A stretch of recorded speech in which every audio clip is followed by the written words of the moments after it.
Okay, good morning to all students. This is Rakesh Soni. So today now we are discussing the topics of the Newton's law of motions. Okay, so यहाँ पर हम बात करेंगे, हमने first lecture में बात की थी न्यूटन्स के लॉस की.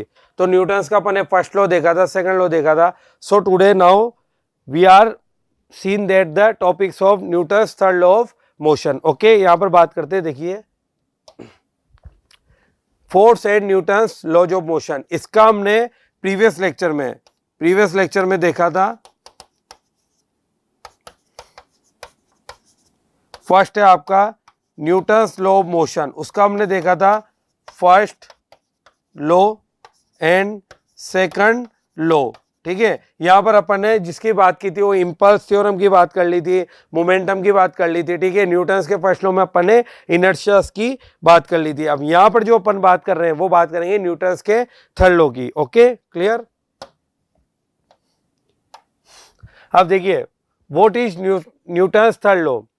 न्यूटन्स का थर्ड लॉ हम सब जानते हैं. Okay, every action is take to opposite reactions for different body. आ रही बात समझ में. यहां पर अपन जो वर्ड यूज करते हैं, देखिए, Newton's third law states that every action is associated with an equal and opposite reactions. Thus in nature force always occur between pairs of the bodies. आ रही बात समझ में.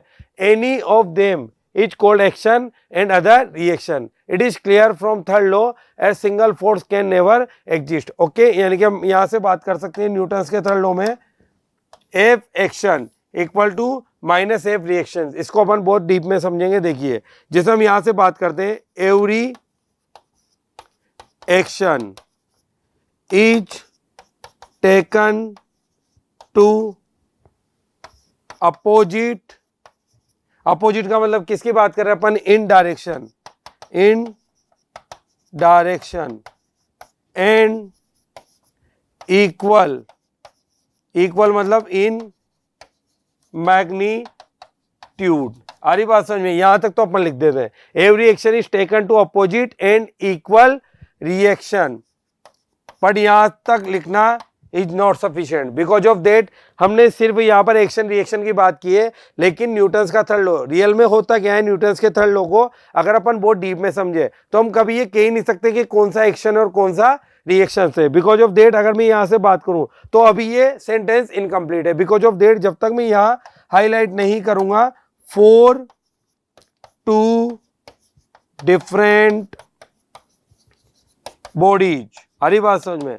बिकॉज ऑफ दैट आपका जो भी एक्शन रिएक्शन फ्लो है वो आपके डिफरेंट बॉडी पर लाई करना चाहिए. आ रही बात समझ में. जैसे मान लीजिए अभी अपन यहां से बात करते हैं, कोई भी अपन ने एम मास का ब्लॉक लिया, सपोज दैट, क्लियर, उसको रख दिया किसी सरफेस पे. अब यहां से अगर मैं इसका एम जी देखूं तो एम जी नीचे और इसको कौन बैलेंस कर रहा है, एन.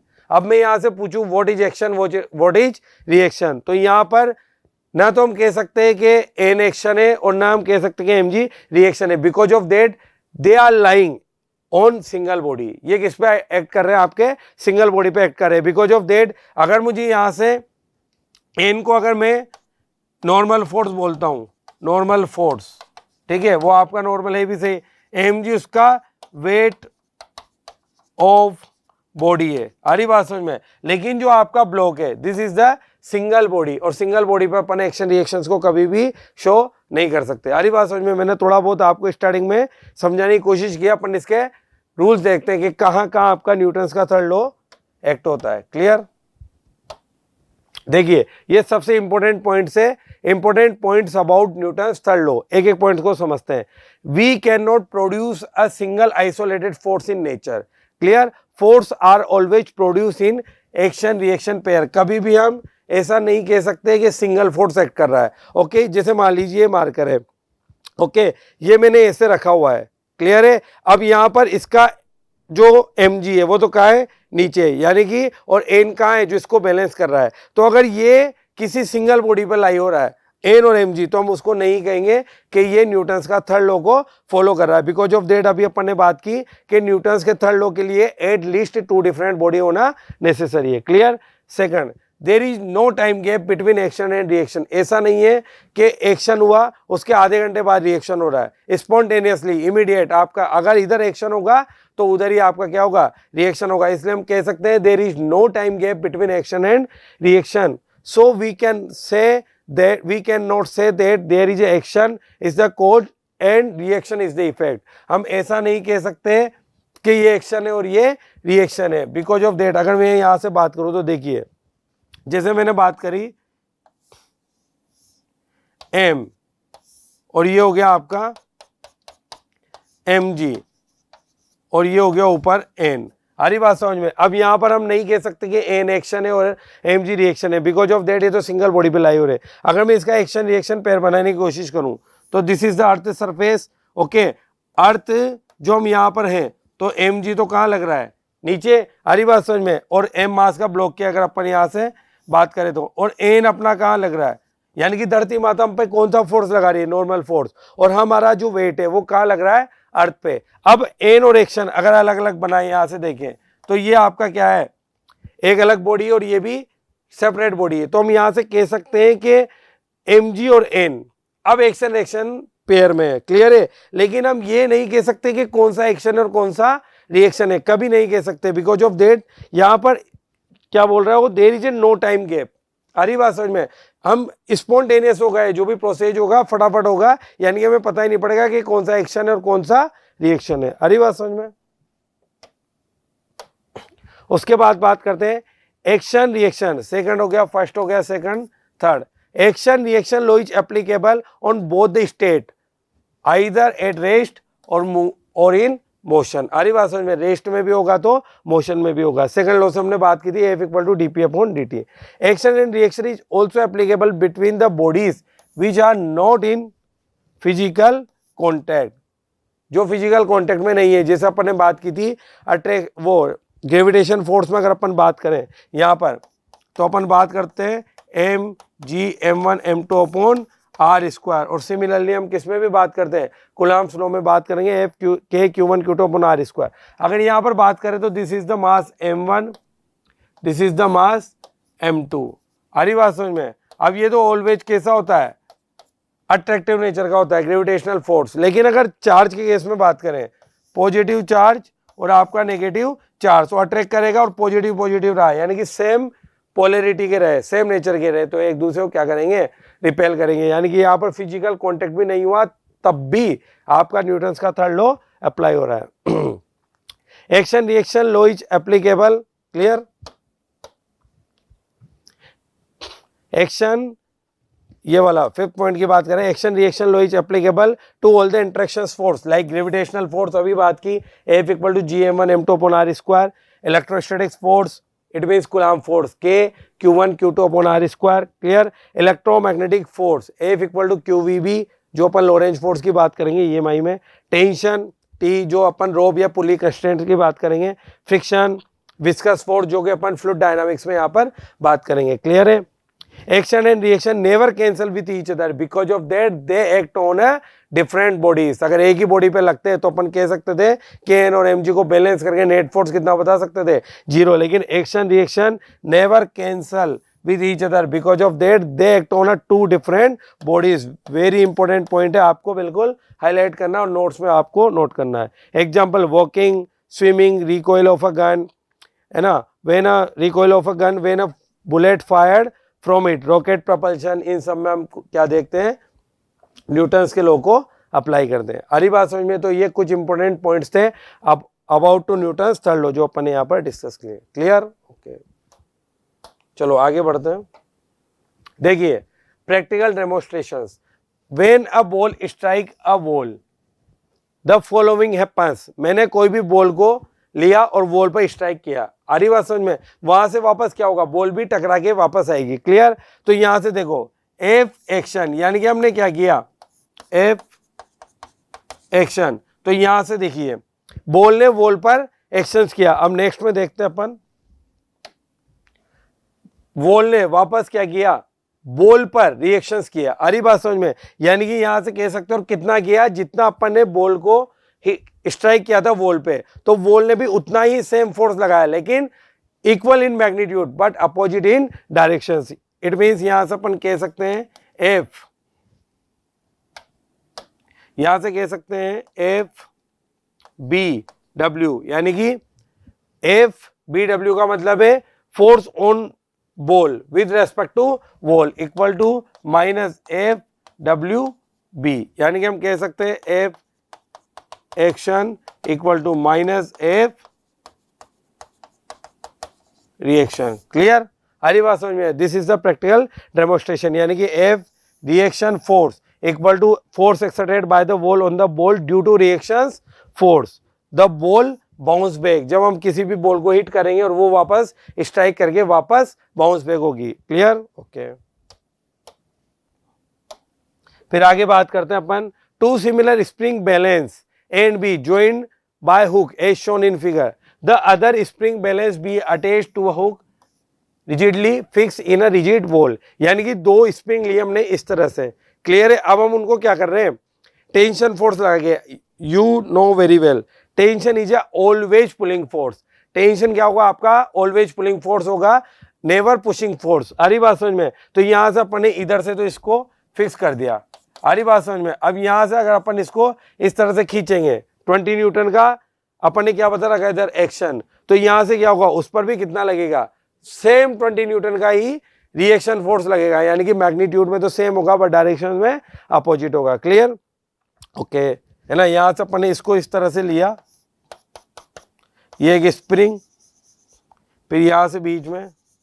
क्लियर है? अब यहां से अपन एफ इक्वल टू 20 न्यूटन का फोर्स लगा के उसको क्या कर रहे हैं, स्ट्रेच कर रहे हैं। आरी बात समझ में? यानी कि खींच रहे हैं, तो जितना यहां पर एक्सटेंशन होगा वो भी इतना भी यहां पर होगा। वही चीज अपन यहां पर बता रहे हैं। ओके, उसके बाद बात करते हैं अपन यहां से, देखो इसके एग्जांपल्स की बात करें, swimming of a man. Okay, जब हम स्विम करते हैं, क्लियर, तो अपन जितना फोर्स वाटर पर लगाते हैं वाटर भी हम पर उतना ही फोर्स लगाते हैं। वहां अपन एक्शन रिएक्शंस बोल सकते हैं बिकॉज ऑफ दैट। एक तो हमारी बॉडी हुई और दूसरा कौन सी बॉडी हुई, वाटर, तो टू डिफरेंट बॉडीज हुई, तो एक्शन रिएक्शंस आपका एप्लीकेबल होगा। वॉकिंग ऑफ अ मैन, हम जब चलते हैं, क्लियर है, तो क्या होगा, जिस डायरेक्शन में हम चल रहे हैं, जिस तरह से हम चल रहे हैं, जैसे अपन ऐसे चल रहे हैं, क्लियर है, तो अर्थ पर हम जितना फोर्स अप्लाई कर रहे हैं अर्थ भी हम पे उतना ही फोर्स अप्लाई कर रही है और इसलिए हम आगे चल पा रहे हैं। क्लियर है? Okay. Man pushes the earth behind the right foot, action, earth pushes the man forward, reaction, then man walks, और इस तरह से पर्सन चल पाता है। क्लियर? छोटे छोटे एग्जाम्पल है जो अपने क्लास में भी डिस्कस किए थे। क्लियर है? ये अपन ने उसका डेमोन्स्ट्रेशन बता रखा है। दिस इज द एक्शन, ये आपका action, this is the reaction. आ रही बात समझ में? इस डायरेक्शन में हम इस तरह से चल पा रहे हैं। ओके, उसके बाद बात करते हैं action and reactions are not balance. अभी बात की थी, बिकॉज ऑफ दैट क्या होगा, ये they act lie on a different bodies. Action and reaction through equal and opposite are not balance because they act on two different bodies. Underline कर लेना बिल्कुल। Clear? In case when they act on two different bodies forming a single system they become balanced। Clear है? Okay, अब यहां से देखते हैं principle of conservation of linear momentum. Conservation of linear momentum का मीन्स है, यहां से अगर अपन बात करते, देखिए, according to Newton's second law, you know very well F equal to dp upon dt, the rate of change of linear momentum is directly proportional to applied unbalanced force। यहां से अपन इसकी बात की थी। अब यहां पर जो आपका P है, P is called linear momentum। P क्या होगा आपका, लीनियर मोमेंटम होगा, और इसी के लिए हम यहां पर बात कर रहे हैं। अरे बात समझ में? सबसे पहले देखो, change in momentum with respect to time, वही आपका क्या होता है, फोर्स होता है। तो यहां से अपन चेंज इन मोमेंटम को क्या लिख देंगे, F T. Clear? If F zero, अगर लगने वाला एक्सटर्नल फोर्स से हमने क्या कर दिया, डीपी हो गया। आरी बात समझ में? अब यहां से लिख दिया हमने एफ जीरो, तो एफ जीरो लिखते अपन यहां से क्या लिख सकते हैं, dp equal to zero, change in momentum zero है। So now we can say p f minus p i equal to zero, तो यहां से कह सकते हैं p f equal to p i. अभी आगे अपन इसका न्यूमेरिकल भी देखेंगे। अरे बात समझ में, यानी कि initial momentum will be equal to final momentum. Clear है? नेक्स्ट देखते हैं। देखिए यहां से अगर अपन ने बात की तो देखिए फिर अपन लिख सकते हैं P1 equal to P2 equal to P3 plus up to so on Pn equal to constant. Because of that हमने यहां से क्या बोल दिया, Pi इक्वल टू Pf। अब चाहे मैं कितने भी मोमेंटम लूँ, P1 plus P2 plus P3 up to so on Pn equal to 0। Clear है? तो ये आपका क्या हो गया यहाँ पर। अब देखो the law of conservation of linear momentum by third law of motion, वो तो हमने किससे देखा था, सेकंड लॉ ऑफ मोशन से। अब थर्ड लॉ से देखते हैं एक्शन रिएक्शन से। क्लियर? ओके देखिए यहां पर अपन ने m1 मास की एक बॉडी ली जिसकी वेलोसिटी है u1। क्लियर? m2 मास की बॉडी जिसकी वेलोसिटी है u2। After that before collision it means u1 greater than u2। Okay, after collision m1 इसकी वेलोसिटी होगी v1, m2 इसकी वेलोसिटी होगी v2। क्लियर? अब देखिए the change in momentum body m है, तो चेंज इन मोमेंटम क्या होता है, फाइनल माइनस इनिशियल, और वो भी किसकी बात कर रहे हैं, बॉडी ए की। तो यहां से लिख सकते हैं m1 v1 minus m1 u1। Simple है एकदम। ठीक है? Force according to Newton second law, change in momentum with respect to time. तो यहां से अपन ने इसको बता दिया, f की वैल्यू क्या लिख दी, m1 v1 minus m1 u1 upon t। Clear? The change in momentum of object b, it means अब इसकी बात कर रहे हैं अपन, m2 v2 minus m2 u2। Again Newton's का सेकंड लॉ से हम देख सकते हैं m2 v2 minus m2 u2 upon t। अब देखिए यहां तक तो हो गया। अब f action according to Newton third law, f action equal to minus f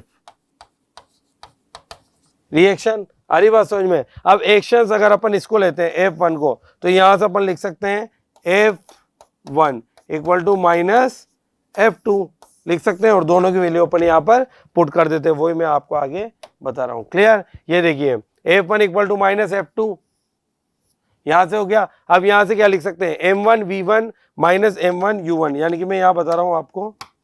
देखिए F1 equal to minus F2, यानी कि हम लिख सकते हैं M1 V1 minus M1 U1 divide by T equal to minus M2 V2 minus M2 U2 divide by T। Clear? Minus को अंदर ले चलते हैं, T से T तो गया, M1 V1 minus M1 U1 minus अंदर ले चलते हैं, तो minus M2 V2 plus M2 U2। आ रही बात समझ में? अब देखिए इधर ले आते हैं इसको, जब अपन ने इसको इधर उधर किया तो M1 U1 plus M2 U2 equal to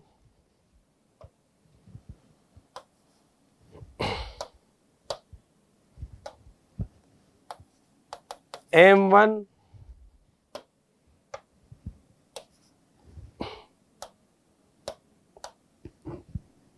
M1 V1 plus M2 V2. It means now we can say Pi equal to Pf, यानी कि हम कह सकते हैं इनिशियल मोमेंटम आपका क्या हुआ, final momentum. So now we can say initial momentum equal to final momentum.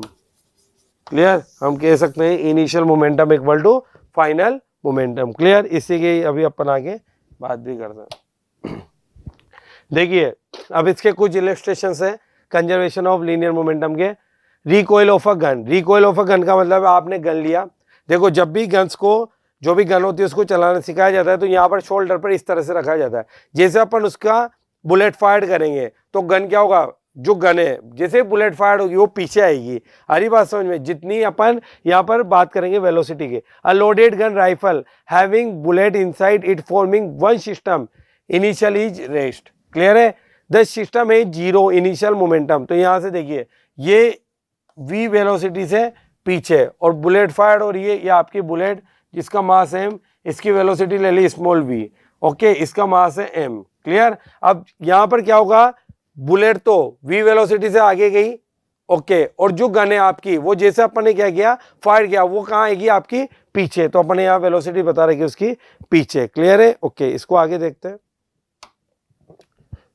Conservation of linear momentum, अगर यहां से बात करें तो initial momentum of the system equal to final momentum, अभी अपन ने देखा। क्लियर है? अब एफ एक्सटर्नल अगर मैं 0 बोलता हूं तो 0 अपन यहां से लिख सकते हैं mass of gun with velocity of gun. Okay और यहां से बुलेट का लिख लेते हैं MB/VB, mass of bullet with respect to VB के लिए अगर मैं बात करूं तो वेलोसिटी ऑफ बुलेट। अगर मुझे यहां से V देखना है V, तो मैं यहां से लिख सकता हूं MB/VB divide by capital M और आगे क्या लगा दिया मैंने माइनस। ओके माइनस साइन का मतलब है वेलोसिटी ऑफ गन। हरी बात समझ में? वेलोसिटी ऑफ गन का मतलब है जो आपका माइनस साइन इसलिए आ रहा है क्योंकि जब आप ट्रिगर दबा के बुलेट फॉरवर्ड डायरेक्शन में जा रही है तब आपकी वो गन पीछे आ रही है। हरी बात समझ में? उसको बोलेंगे अपन कोइल वेलोसिटी। और रिकोइल मतलब रिकोइल वेलोसिटी ऑफ गन, यानी कि आपने उसको लोडेड किया। क्लियर है? उसके बाद जो उसको रिकोइल किया है यानी कि आप उसको वापस यूज कर रहे हैं, दिस इज द रिकोइल वेलोसिटी, उसको बोलेंगे अपन MV/M। क्लियर है? यहाँ पर ये डिफरेंस अच्छे से क्लियर होना चाहिए माइनस साइन का। Clear? The working of rocket, अब रॉकेट में आप सब जानते हैं जब भी रॉकेट फायर होता है, ठीक है, तो कंबशन प्रोडक्ट्स सब कहाँ आते हैं? पीछे। गैसियस प्रोडक्ट सब कहाँ आते हैं? बाहर आते हैं। जैसे अगर अपन यहाँ से बात करें तो देखिए यहां से मान लीजिए दिस इज द रॉकेट, ठीक है, यहां अपन चाहे तो प्रोपल्शन मॉड्यूल दिखा सकते हैं। अब यहां से देखिए ये बाय प्रोडक्ट सब कहाँ आ रहे हैं? बाहर आ रहे हैं। हरी बात समझ में? तो इसको भी अपन यहाँ इसमें ले सकते हैं। देखिए move upward as long as the gases are rejected out of the rocket, thus a rocket works on the basis of the law of conservation of momentum। हरी बात समझ में? तो ये जो रॉकेट है वो भी आपका किस पे वर्क करता है? Law of the conservation of momentum पे। हरी बात समझ में? तो न्यूटन्स के लॉ को हमने विद थ्योरी बहुत अच्छे से समझा। ठीक है, न्यूटन्स के लॉ में आपको मेनली जो बात याद रखनी है वो रखनी है, एक तो दे ऑलवेज एक्ट, ठीक है, ओनली टू डिफरेंट बॉडीज। हरी बात समझ में? टू डिफरेंट बॉडी होगी। हम कभी ये नहीं कह सकते कि ये एक्शन है और ये रिएक्शन है, बिकॉज ऑफ दैट यहाँ पर there is no time gap between action and reaction. Clear है? यानी कि स्पॉन्टेनियस होने वाला प्रोसेस है, तो हम ये नहीं कह सकते कि ये वाला एक्शन होगा और ये वाला रिएक्शन होगा। कुछ क्वेश्चंस करते हैं उससे अपन को और अच्छे से क्लियर होगा। देखिए पहले बात कर लेते हैं जो अभी गन की वाले की बात कर लेते हैं। ओके मास ऑफ गन वो दे रखा आपका 30 kg। क्लियर? अब मशीन गन फायर्स 35 ग्राम बुलेट, यानी कि अपन मास ऑफ द बुलेट को लिख रहे हैं 35 ग्राम, यानी कि इसको ऐसा यूनिट में चेंज कर लो 35 इंटू 10 की power -3 kg। Clear? Okay at the rate of 400 bullet पर मिनट। क्लियर? तो नंबर ऑफ बुलेट मान लेते हैं अपन 400 बुलेट पर मिनट चल रही है according to questions. Clear? And मान लेते हैं with a speed of 400 meter per second, यानी कि VB bullet 400 meter per second दिया हुआ है। अब यहाँ पूछा what force must be applied to the gun so that gun kept in position. तो वी नो दैट, हरी बात समझ में? फोर्स पूछे हैं यहाँ से हमसे, तो F क्या होता है आपका? F equal to dP/dt। हरी बात समझ में? तो यहाँ से according to a number of bullet को माने तो MB/VB, हरी बात समझ में, divide by T according to Newton's second law. हमने बताया था F इक्वल टू dP/dt। यहाँ चाहे तो अपन लिख सकते हैं F equal to dP/dt। Number of bullet N है इसलिए अपन उसको यहाँ पर ये ले लिया। क्लियर? ओके उसके बाद अपन यहाँ से बात कर रहे हैं। देखिए F, क्लियर, N की वैल्यू दे रखी है आपको 400 MB 35 इंटू 10 की पावर -3। क्लियर? ओके और यहां से VB 400 डिवाइड बाय टाइम पर मिनट, तो कितना ले सकते हैं यहाँ से 60 पर मिनट है और अपन को किस में चलना है? पर सेकंड में। तो 400 यानी कि यहां से अपन N को 400 बाय 60, तो ये क्या हो गया? पर सेकंड हो गया। हरी बात समझ में? 400 डिवाइड बाय 60, तो यहां से देखिए 10 से 10 गया, 1 2 3 उससे ये गया, तो यहां से आया बेटा आपका 4 into 35 into 4 divide by 6, cut कर लेते हैं 2 3, तो एफ कितना आया 35 इंटू 4 कितना होता है 140, 140 इंटू 2 280 डिवाइड बाय 3। जब इसको सोल्व करेंगे तो 9, उसके बाद बचा 3.3, तो कितना हो गया। Now the force required, now the force required the gun to kept in position, वो कितना हो जाएगा F equal to 93.3 newton. Clear, ये आपका क्या हो गया आंसर। सिंपल है, सिर्फ हमें कॉन्सेप्ट को यूज करते हुए इसको सॉल्व करना है। यहाँ तक किसी को दिक्कत हो तो पूछ सकता है। Clear, okay. नेक्स्ट क्वेश्चन की तरफ मूव करते हैं। सेकंड क्वेश्चन है आपका, bullet of mass 0.01 kg is fired from a gun, उसका वेट दे रखा है 5 kg। If the initial speed of the bullet 250, calculate the speed of the gun recoils. अभी बात बताई थी आपको, रिकॉइल की अगर बात करेंगे तो क्या हो जाएगा प्लस, अभी बात करी थी अपन ने। Clear, okay. तो देखिए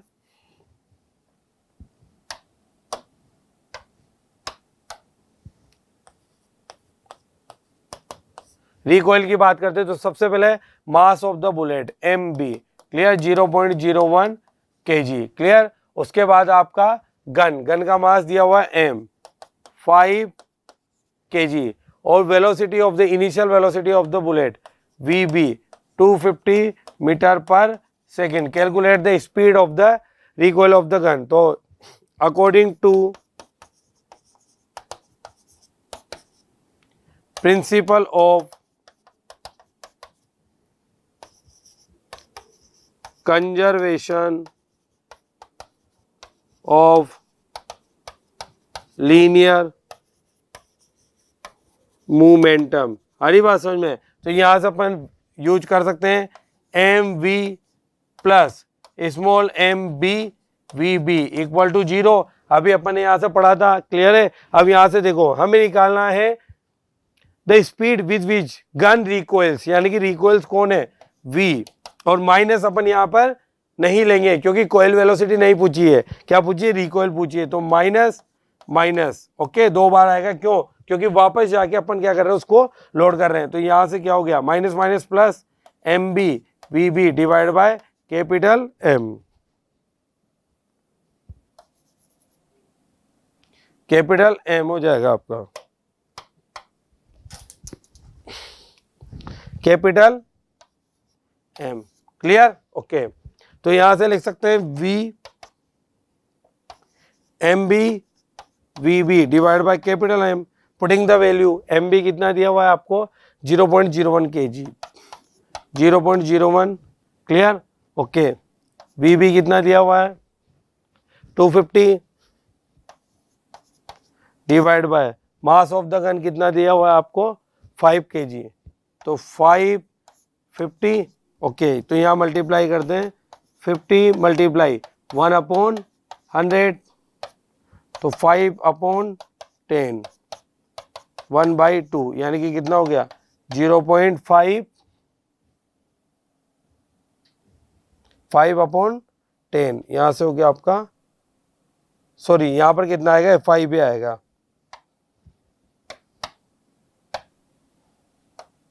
ओके।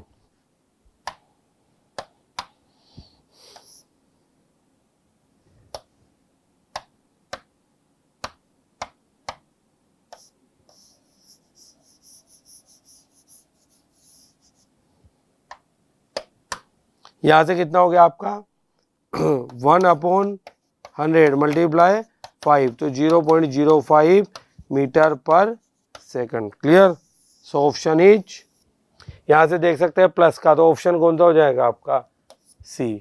क्लियर है, ओके। यहाँ तक कोई दिक्कत हो तो बताओ, चले नेक्स्ट। उसके बाद है a machine gun fires a bullet of mass 40 gram at a speed of 1200 meter per second. अरे बात समझ में, the man holding it can exert a maximum force कितना दे रखा है, 144 न्यूटन दिया हुआ है। How many bullets can he fire per second. Clear. तो वापस देखते हैं सॉल्यूशन। यहां पर पूछा अपन से नंबर ऑफ बुलेट्स पूछा है इस बार। तो यहां पर आपको मास ऑफ बुलेट MB वो दिया हुआ है बेटा 40 ग्राम। तो हम 40 इंटू 10⁻³ kg कर लेंगे। आप ध्यान रखना ऑल यूनिट्स को आपको SI में ही कन्वर्ट करते हुए चलना है ताकि आगे प्रॉब्लम नहीं होगी। क्लियर। ओके। और आपकी जो वेलोसिटी ऑफ बुलेट दी हुई है मशीन गन, सॉरी यहाँ पर मशीन गन का बुलेट का मास है 40 ग्राम और उसकी स्पीड दे रखी है VB 1200 मीटर पर सेकंड। अरे बात समझ में। The man holding it can exert a maximum force. तो F मैक्सिमम वो दे रखा है बेटा आपका 144 न्यूटन। क्लियर है। हाउ मेनी बुलेट्स, तो वही late N is the number of bullets are fired per second। वो हमने यहाँ पर मान ली। तो using Newton second law, using Newton second law. Clear. F equal to NMV/T। हरी बात समझ में। यानी कि नंबर ऑफ बुलेट्स N/T है। तो यहां से कितना दे रखा है आपका 144। N तो बताना ही है आपको और M कितना दे रखा है आपका 40 इंटू 10⁻³ क्लियर।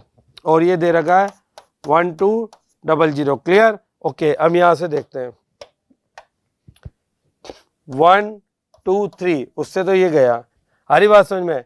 यहां से कितना गया 3 टाइम और यहां से कितना बचा अपने पास N।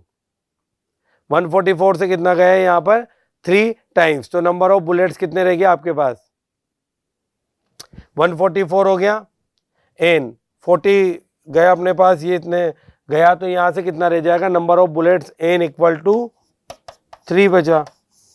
क्लियर है। तो number of bullets are fired, number of bullets are fired 12 से 12 टाइम गया। ठीक है। और ये 3 टाइम गया। फायर्ड पर सेकंड वो कितना हो गया आपका 3। हरी बात समझ में। कैलकुलेशन कीजिए 12 से 144 12 टाइम्स, 4 से आपका 12 3 times and number of bullets are fired 3। तो इस तरह से अपन इन कॉन्सेप्ट को यूज करते हुए अपन क्वेश्चंस को कर सकते हैं। अपन different types of problem solve कर रहे हैं ताकि आपको दिक्कत नहीं है। क्लियर। ओके। अब यहां से देखिए ग्राफिकल क्वेश्चन देखते हैं। A body of mass 2 kg is free to move along x-axis. It is at rest at t equal to 0 from t equal to 0 पे।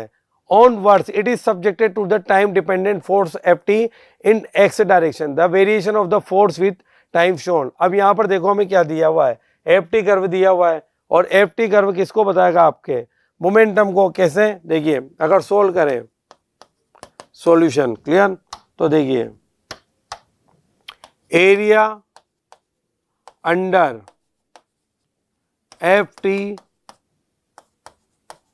कर्व, यानी कि अपन लिख सकते हैं यहां से F इक्वल टू dp/dt। यहां से लिखा अपन ने F dt equal to dp। हरी बात समझ में। तो यहां से लिख सकते हैं dp equal to F dt। Clear.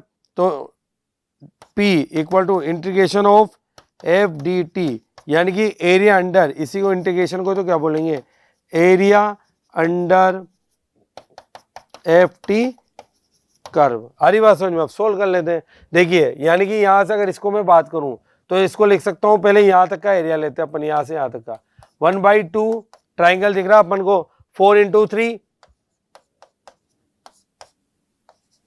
तो ये तो हो गया 6। अब यहां से बात करें तो देखिए इस वाले का सेकंड का 1/2 4.5 माइनस 3 1.5 इंटू नीचे कहां तक आ रहा है 2 तक तो कट। अब ये कितना आया -1.5। अब यहां से देखें तो एक एरिया तो हो रहा है आपका न्यूटन सेकंड और एक हो रहा है -1.5 न्यूटन सेकंड। दोनों को ऐड कर देते हैं। ओके। तो रिक्वायर्ड एरिया मिल जाएगा अपन को क्योंकि वो चेंज इन मोमेंटम पूछ रहा है। तो change in momentum area of first plus area of second. आ रही बात समझ में? तो फर्स्ट तो कितना आपका 6 माइनस 1.5 तो कितना हो गया 4.5 Newton second. This is the change in momentum. Clear है? ओके तो जब भी ऐसे ग्राफ आए तो अपन इंटीग्रेशन में बात की थी। एक्चुअली में इंटीग्रेशन का मतलब ही क्या होता है? Area under the curve. तो यहाँ अपन उसको यूज करके भी अपन आंसर निकाल सकते हैं। क्लियर है? उसके बाद बात करते हैं a neutron having mass. Neutron सब जानते हैं आप। न्यूट्रॉन हैविंग मास दे रखा 1.67 इंटू 10 की पावर -27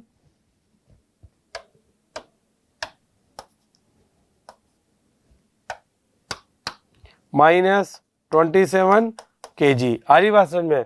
एंड मूविंग विद 8 ये सॉरी यहाँ पर इनकी टाइपिंग मिस्टेक हो गई। ये दे रखा है 10 की पावर 8 मीटर पर सेकंड, यानी कि ये किससे मूव कर रहा है? वेलोसिटी ऑफ न्यूट्रॉन 10 की पावर 8 मीटर पर सेकंड। आ रही बात समझ में? कोलाइड विद अ ड्यूट्रॉन, है ना, and rest and stick it's together. Deuteron से कोलाइड हुआ और स्टिक इट टुगेदर और एक कॉम्बिनेशन बना लिया। If the mass of the deuteron, यानी कि md, ड्यूट्रॉन को अपन d से डिनोट कर सकते हैं। क्लियर है? वो दे रखा आपका 3.34 मल्टीप्लाई 10 की power -27 kg। Clear? Then find the speed of the combination. Okay तो अपन को v बताना है जो कि स्पीड ऑफ द कॉम्बिनेशन है। क्लियर? तो यहां से लिख सकते हैं, देखिए पहले लिख सकते हैं अपन mn इंटू इसकी वेलोसिटी दे रखी थी vn। अब कंबाइंड होके दोनों एक बन गए तो दोनों को ले लेते हैं mn प्लस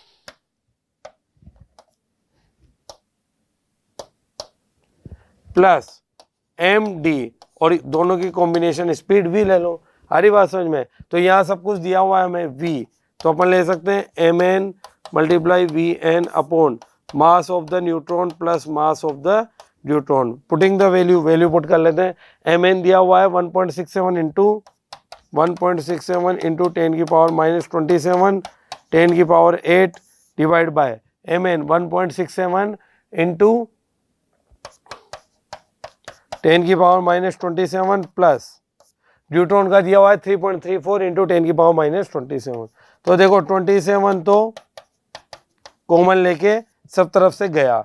हरी बात समझ में? यानी कि इसकी रेस्ट कैलकुलेशन में आपके इधर कर रहा हूँ, बचे हुए पार्ट की कैलकुलेशन इधर कर रहा हूँ मैं। हरी बात समझ में? 10 की पावर -27 ऊपर भी नीचे भी कॉमन लेके गया तो ऊपर तो क्या बचा बेटा v 1.67 इंटू 10 की पावर 8 और नीचे क्या होगा 1.67 प्लस 3.34। हरी बात समझ में? क्लियर? अब जब अपन इसको सोल्व करेंगे तो यहाँ से वेलोसिटी आ जाएगी आपकी 3.33 इंटू नॉर्मल मैथमेटिक्स की कैलकुलेशन है, आप सोल्व कर सकते हो मीटर पर सेकंड, यानी कि आंसर इज बी। क्लियर है? ओके तो ये था आपका न्यूटन्स का थर्ड लॉ जिस पर अपन ने various types of problem solve की और बिल्कुल अच्छे से समझा कि न्यूटन्स का थर्ड लॉ कहाँ है, क्योंकि हम पढ़ तो लेते हैं every action is taken to opposite directions in every action is taken to opposite direction for different bodies, लेकिन उसका प्रैक्टिकल मीनिंग हम नहीं समझ पाते। हरी बात समझ में? तो यहाँ पर अपन उसको समझेंगे भी सही। क्लियर है? और अपन ने उसको समझा भी सही किस तरह से एक्शन होगा और किस तरह से आपका रिएक्शन होगा। और जो वो अपन ने इंपॉर्टेंट पॉइंट्स की बात की थी उसको बहुत अच्छे से आपको याद रखना है। Keep in your mind okay the all 8 points, जो भी आपके 5-6 पॉइंट थे उनको अच्छे से याद करना है। क्लियर है? फिर बाकी अपन नेक्स्ट लेक्चर में कंटिन्यू करते हैं। Okay thank you.